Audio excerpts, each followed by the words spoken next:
ഇരുട്ടിൽ സഞ്ചരിച്ച അതേ സ്ഥലത്തു കൂടെയാണ് വെളിച്ചത്തിലും സഞ്ചരിക്കുന്നത്. ഇരുട്ടിൽ സഞ്ചരിക്കുമ്പോൾ ആ വിഷ ജന്തുക്കളാൽ ദോഷം വരാം. ആ വഴിയിൽ കിടക്കുന്ന കല്ലിൽ തട്ടി വീഴാം. ആമേൻ. കണികളിൽ അകപ്പെടാം.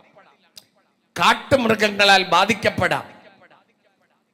ഇരുട്ട് ചുറ്റും ഉള്ളതിനാൽ ഭയപ്പെടുത്തുന്ന അനുഭവങ്ങൾ വരാം.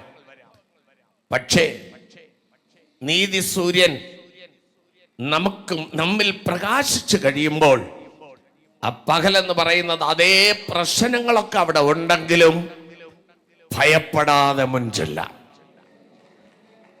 ഇതിൽ നിന്നെല്ലാം വിടുതൽ പ്രാപിക്കാം. നിങ്ങൾക്ക് മനസ്സിലായോ?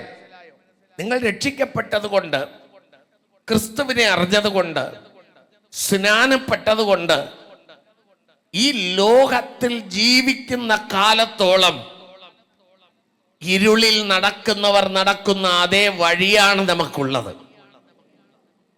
അതേ മരുഭൂമിയാണ് നമുക്കുള്ളത്. പക്ഷെ അവർ ഭയത്തോട് നടക്കുന്നു.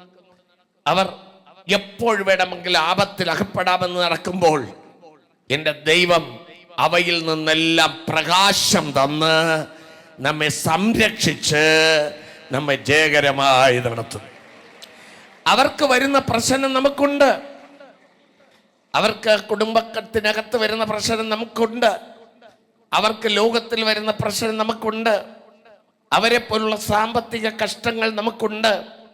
അവരെ പോലുള്ള കുഞ്ഞുങ്ങളുടെ പ്രശ്നങ്ങൾ, രോഗങ്ങൾ നമുക്കുണ്ട്. പക്ഷെ വേദപുസ്തകം പറയുന്നു, എല്ലാറ്റിൽ നിന്നും യഹോവ അവനെ വിടുവിക്കുന്നു. വിടുവിക്കുന്നവൻ കൂടെയുള്ളതിനാൽ നമുക്ക് വെളിച്ചമാണ്. വിടുവിക്കുന്നവൻ കൂടെയുള്ളതിനാൽ നമ്മുടെ പാത പ്രകാശമാണ്.